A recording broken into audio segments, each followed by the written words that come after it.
Oi, gente, sou eu aqui de novo. Eu venho pensando bastante em como que a gente pode começar a falar de redação.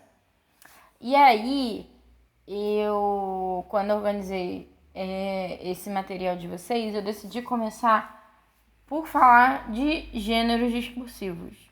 E a gente vai entender o porquê agora. A primeira coisa que eu queria que vocês pensassem é como que a linguagem organiza a nossa vida. É isso. Como a linguagem organiza a nossa vida como seres humanos, como sociedade e tudo mais. Se vocês forem pensar, nós somos a única espécie que faz um monte de coisa. Mas se vocês observarem, várias dessas coisas são organizadas justamente pela linguagem. A linguagem, na verdade, é o que a gente usa para organizar a nossa sociedade e as nossas relações sociais. Então, ela é essencial.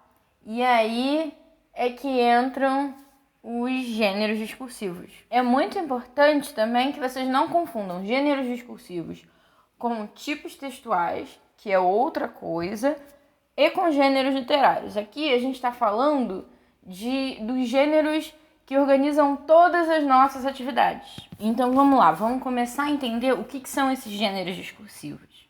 Esse é o meu amigo russo. Ele não parece muito simpático, mas assim, eu gosto bastante dele. O nome dele é Bakhtin.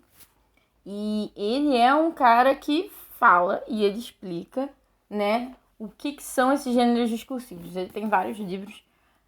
Não vários, tem alguns livros. Esse aqui é um.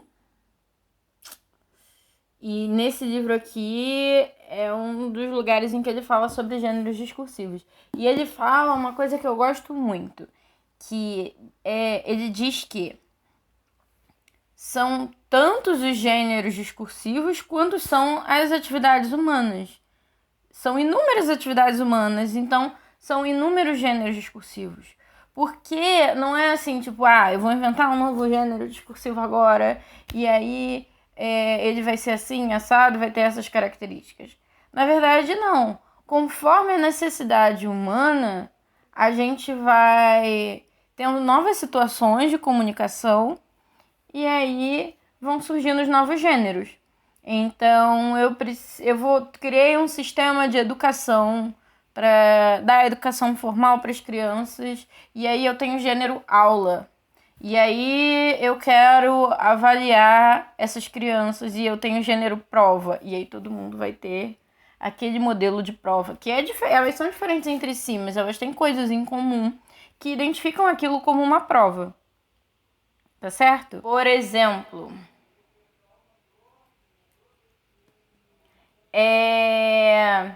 antes de ter telefone, você não tinha o gênero ligação telefônica, obviamente.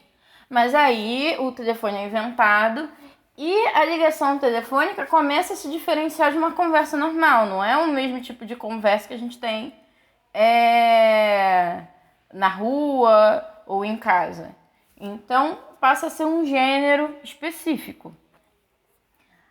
A gente começa a inventar histórias para crianças e a publicar essas histórias em formato de livro, até que o livro infantil se diferencia como gênero por si só. A gente tem a escola, e aí a gente passa a querer avaliar os alunos, e aí a gente cria a prova.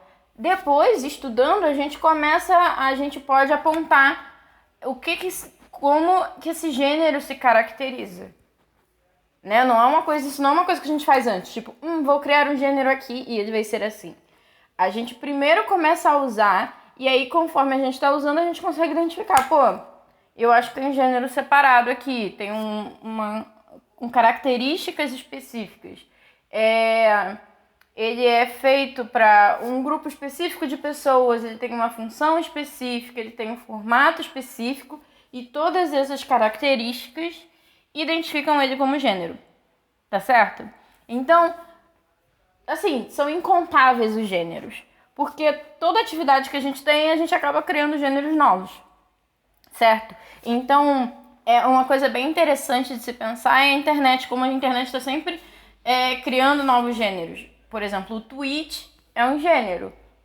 Porque a forma como o tweet se constitui não é a mesma forma de se comunicar que é usada em outras redes sociais ou fora das redes sociais. Os vídeos do TikTok, por exemplo, são um gênero, que é diferente dos vídeos do YouTube. Então, você vê que, assim, não para. São novos gêneros o tempo todo, né? E aí, a gente tem um gênero específico aqui. Eu acho que vale dizer que na apostila de vocês tem exercícios sobre esses gêneros. Por quê? E por que a gente está falando de gênero agora?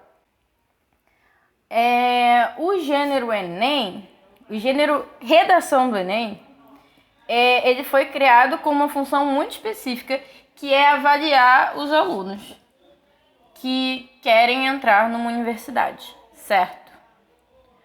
Portanto, tirar uma boa nota no Enem significa, primeiramente, respeitar esse gênero. Na verdade, se vocês forem pensar, qualquer texto,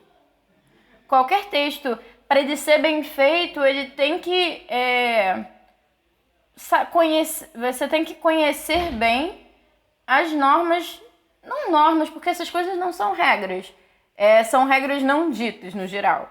Você não, por exemplo, um tweet, ele tem uma regra específica que são os 280 caracteres, se eu não me engano, porque eu sou da época dos 140, enfim.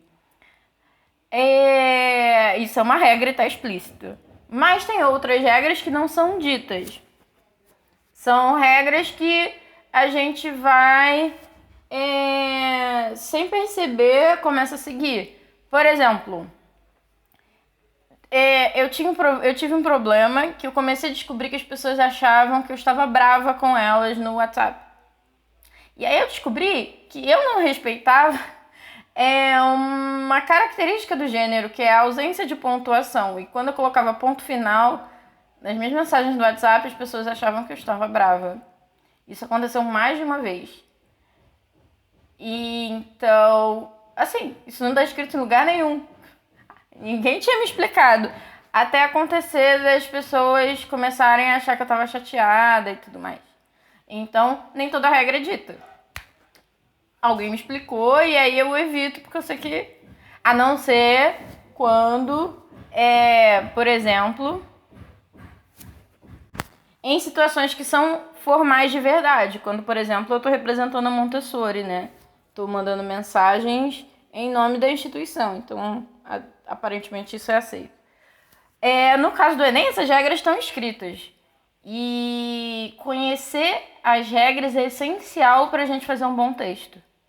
Então, por isso que a gente está falando de gênero. E aí, o que eu quero de vocês? Na apostila de vocês, a gente está falando de alguns gêneros específicos. Eu coloquei o gênero notícia de portal, né? Notícia da internet, e o gênero artigo acadêmico. E aí, vocês vão fazer atividade, conforme está escrito na apostila de vocês, em que vocês vão ler, né, textos e tentar identificar essas características.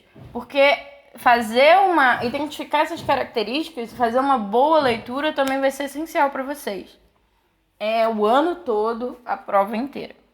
Então, eu quero que, se vocês não leram a apostila ainda, eu quero que vocês procurem essas atividades na apostila de vocês. E coloquem lá no Google Sala de Aula como a gente combinou no vídeo anterior. Então, vamos lá. Vamos falar de redação do Enem. Você consegue pensar quais são as características de uma redação do Enem? A redação do Enem tem como função principal avaliar o aluno. Então, ela tem uma nota, um critério de correção. Ela é feita num ambiente controlado. Ela tem um número de linhas. É um texto dissertativo argumentativo. O que mais que vocês conseguem pensar? Então, a gente vai falar sobre algumas dessas características nos próximos vídeos, focando principalmente nas que vocês precisam saber para fazer uma boa redação. Tá certo? Então, quero que vocês continuem pensando o que são as características do Enem, o que fazem uma redação do Enem e uma redação do Enem. E aí a gente vai conversar mais, tá certo? Até mais.